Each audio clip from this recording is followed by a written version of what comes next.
Question number 4.17 करते हैं NCERT का, जो कि यूनिफॉर्म सर्कुलर मोशन पर बेस्ड है। इसमें बोल रहे हैं a stone tied to the end of a string 80 centimetre long is whirled in a horizontal circle with a constant speed. If the stone makes 14 revolutions in 25 seconds, what is the magnitude and direction of acceleration of the stone? ठीक है, तो इसमें जो जो चीज़ हमें दे रखी है लिख लेते हैं। सबसे पहले हमें दे रखा है कि जो स्टोन को जिस स्ट्रिंग से टाई किया गया है वो 80 सेंटीमीटर लॉन्ग है, यानी कि स्टोन की जो स्टोन स्ट्रिंग है वही यहाँ पर रेडियस से काम करेगी। जैसे कि ये सर्कल में इस तरह से कंप्लीट कर लेता हूँ स्टोन के लिए। ये इसकी रेडियस हो गई, यानी कि आपने स्टोन अगर यहाँ पर टाई कर रखा है तो ये आर रेडियस हो जाएगी। 80 सेंटीमीटर दे रखी है यहाँ पर, और इसे मान लेते हैं कि एंटी क्लॉकवाइज मोशन में हॉरिजॉन्टल प्लेन में ये रिवॉल्व कर रहा है। तो ओ से लेकर पी तक ये रेडियस हो गई। क्योंकि सेंटीमीटर में है तो इसे हम मीटर में कन्वर्ट कर लेते हैं, तो 0.80 मीटर ये हो जाएगा। इसके बाद स्पीड कांस्टेंट है, यानी वेलोसिटी कांस्टेंट नहीं होगी, वो हम आप भी जानते हैं। इसमें रिवॉल्यूशन कितने हो रहे हैं? इसके रिवॉल्यूशन हो रहे हैं 14 रिवॉल्यूशन इन 25 सेकेंड्स। तो इस तरीके से फ्रीक्वेंसी कितनी हो जाएगी? फ्रीक्वेंसी हो जाएगी number of revolution per unit time, यानी कि 14/25 पर सेकेंड, या फिर ये आपका आंसर आ जाएगा। सॉल्व करके चाहे तो इसे लिखने था, अदरवाइज़ 14/25 में रहने दें। ये 14/25 हर्ट्ज़ आपका आंसर आ जाएगा। इसके बाद में हमें चाहिए इसका centripetal acceleration, because while you will revolving this stone, तो जो आप फोर्स इस पर लगाएंगे वो सेंटर की तरफ लगाएंगे। तो सेंट्रीपिटल फोर्स की डायरेक्शन कहाँ हो जाएगी? Towards the centre. तो सेंट्रीपिटल एक्सेलरेशन की डायरेक्शन भी इधर ही की तरफ होगी। तो सेंट्रीपिटल फोर्स के लिए आप रख देंगे F=mv²/r। F= हो जाएगा mass into centripetal acceleration into mv²/r। तो मास से मास कट कर देंगे तो AC= आ जाएगा v की जगह आप रख दें यहाँ पे r ओमेगा, यानी कि r ओमेगा की जगह क्या रख दें? r ओमेगा का होल स्क्वायर अपॉन में r। ओमेगा की जगह क्या पुट कर देंगे? 2π न्यू। तो ये हो जाएगा r² इंटू 4π² न्यू² अपॉन में r। इस तरीके से आपके पास में सेंट्रीपिटल एक्सेलरेशन का फॉर्मूला आ जाएगा 4π² न्यू² इंटू r। सारी वैल्यूज़ को पुट कर दीजिए। 4 इंटू 3.14 का होल स्क्वायर इंटू 14/25 का होल स्क्वायर इंटू रेडियस कितनी है? 0.80 मीटर। तो इस तरीके से फाइनली सॉल्व होकर आपका आंसर कितना आ जाएगा? सेंट्रीपिटल एक्सेलरेशन आ जाएगा न्यूमेरिकल 9.9 मीटर पर सेकेंड स्क्वायर अप्रॉक्स। और डायरेक्शन कहाँ हो जाएगी इसकी? टुवर्ड्स द सेंटर, क्योंकि सेंट्रीपिटल एक्सेलरेशन की डायरेक्शन भी सेंटर की तरफ है, इसलिए सेंट्रीपिटल एक्सेलरेशन की डायरेक्शन भी सेंटर की तरफ होगी, टुवर्ड्स द सेंटर। ठीक है, इसके बाद नेक्स्ट क्वेश्चन देखते हैं। Question number 4.18। An aircraft executes a horizontal loop of radius 1 km with a steady speed of 900 km/h. Compare its centripetal acceleration with the acceleration due to gravity. तो इसमें aircraft है जो कि इस तरह से हॉरिजॉन्टल प्लेन में सर्कुलर मोशन कर रहा है, यूँ करके। ठीक है, अब इसमें क्या है? ये सेंटर हो गया इसका, ये वो रेडियस हो गई जो कि सर्कुलर पाथ की रेडियस है r। ये हमें यहाँ पर दे रखी है 1 किलोमीटर, यानी कि 1000 मीटर। इस तरह से इसका किसी एक डायरेक्शन में मोशन मान लेते हैं, एंटी क्लॉकवाइज मान लेते हैं। अगर सेंट्रीपिटल फोर्स अंदर की तरफ लगेगा वो क्लियर है, पिछले क्वेश्चन में क्लियर हो गया। इसके बाद में इसमें स्पीड जो दे रखी है वी हम यहाँ पर लिख लेते हैं। रेडियस r तो आपने लिख लिया 1000 मीटर। स्पीड लिख लीजिए, स्पीड v= हो जाएगी, यहाँ पर दे रखी 900 km/h। इसे आप मीटर पर सेकंड में कन्वर्ट कर लें तो 900 मल्टीप्लाई विद 5/18, यानी कि स्पीड आ जाएगी 250 मीटर पर सेकंड।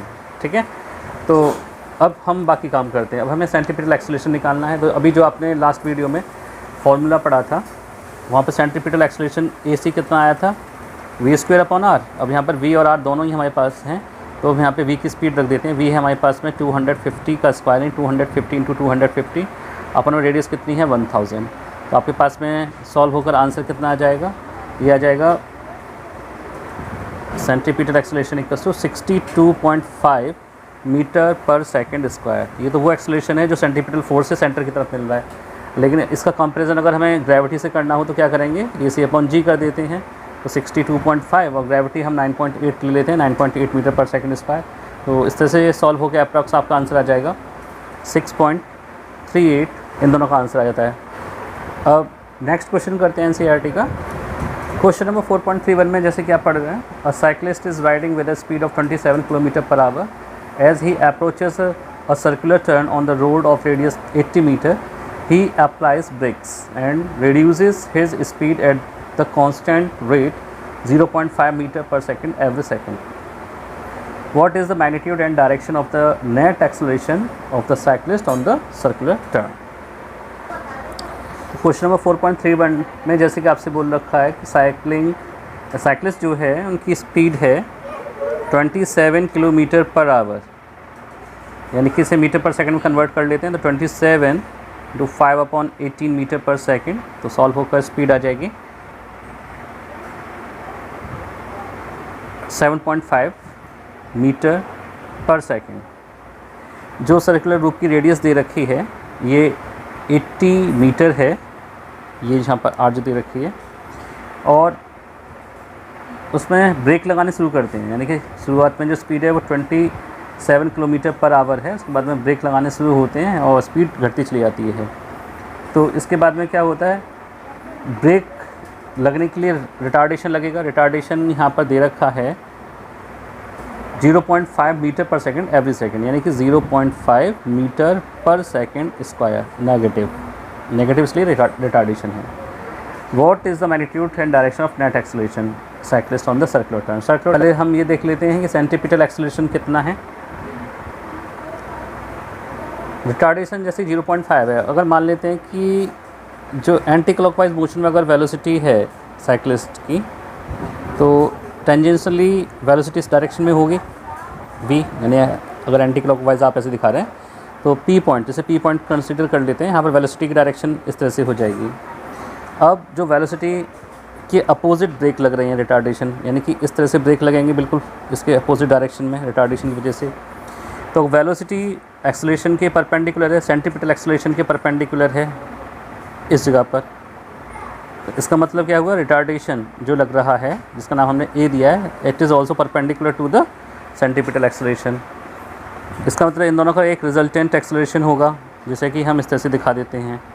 अब रिजल्टेंट एक्सेलरेशन को हमें यहाँ पर निकालना है, ये हमें इसका मैग्नीट्यूड निकालना है यहाँ पर, ठीक है। तो मैग्नीट्यूड के लिए हम क्या करेंगे, सबसे पहले सेंटीपीटल एक्सेलरेशन निकालते हैं। That is equals to A C equals to कितना हो जाएगा, v स्क्वायर अपॉन आर। तो v की वैल्यू रख दीजिए 7.5 इंटू 7.5 अपॉन में रेडियस कितनी है 27 किलोमीटर, 80 मीटर की रेडियस है, तो 80 डिवाइड बाई 80 कर दें। इस तरीके से सॉल्व करके आपका आंसर आ जाएगा यहाँ पर approx 0.7 metre per second square, ठीक है। अब हमारे पास में रिटार्डेशन भी है और सेंट्रीपिटल एक्सेलरेशन भी है, तो हमारा नेट एक्सेलरेशन क्या हो जाएगा, नेट एक्सेलरेशन या मैग्नीट्यूड ऑफ द एक्सेलरेशन, इसका नाम हम दे देते हैं AN, ठीक है। तो ये हो जाएगा अंडर रूट में रिटार्डेशन, यानी कि p square plus q square plus 2p cos theta, यानी कि a square plus AC square plus 2a into AC into cos 90। cos 90 की वैल्यू 0 होती है, तो कुल मिलाकर बात ये है कि अंडर रूट में ये AC square plus a square आ जाएगा। वैल्यू रख देते हैं इनकी, तो हमारा नेट एक्सेलरेशन इक्वल्स टू आ जाएगा, सेंटीपीटल एक्सेलरेशन है आपके पास में 0.7 का होल स्क्वायर लग जाएगा, प्लस रिटार्डेशन आपके पास में माइनस 0.5 का होल स्क्वायर। तो आपके पास में फाइनली सॉल्व होकर आंसर आ जाएगा यहाँ पर approx 0.86 metre per second square. ये नेट एक्सेलरेशन AN की वैल्यू आ गई। अब हमें डायरेक्शन निकालनी है। फॉर द डायरेक्शन, किसकी डायरेक्शन निकालनी है, नेट एक्सेलरेशन की, यानी कि रिजल्टेंट की AN। इसके लिए हम क्या करेंगे, इसके लिए मान लेते हैं कि ये हमारा थीटा एंगल है रिटार्डेशन से नेट एक्सेलरेशन का। तो इस तरीके से हमारे पास में tan थीटा कितना हो जाएगा, tan थीटा इक्वल्स टू हो जाएगा लेंथ यानी कि AC अपॉन में बेस, ये 90 हो जाएगा तो लेंथ हो जाएगी AC और बेस क्या हो जाएगा A, तो AC यानी कि सेंटीमीटर एक्सेलरेशन अपॉन में रिटार्डेशन। तो वैल्यू पुट कर देंगे दोनों की, ये आ जाएगी 0.7 अपॉन में 0.5, तो आपके पास में 1.4 आंसर आएगा। अगर इसे इंडेक्स में देखें हम tan थीटा की, तो ये आपके पास अप्रॉक्स एंगल आ जाएगा 54 डिग्री 27 मिनट, ये आपके पास वैल्यू आ जाएगी। किस तरीके से हम नेट एक्सेलरेशन और डायरेक्शन ऑफ एक्सेलरेशन ये दोनों निकाल सकते हैं। इस वीडियो में हमने किए हैं यूनिफॉर्म सर्कुलर मोशन के क्वेश्चंस को। नेक्स्ट वीडियो में हम शुरुआत करेंगे चैप्टर 5 यानी लॉज ऑफ मोशन की। जल्दी ही मिलते हैं नेक्स्ट वीडियो में, तब तक keep watching and keep learning.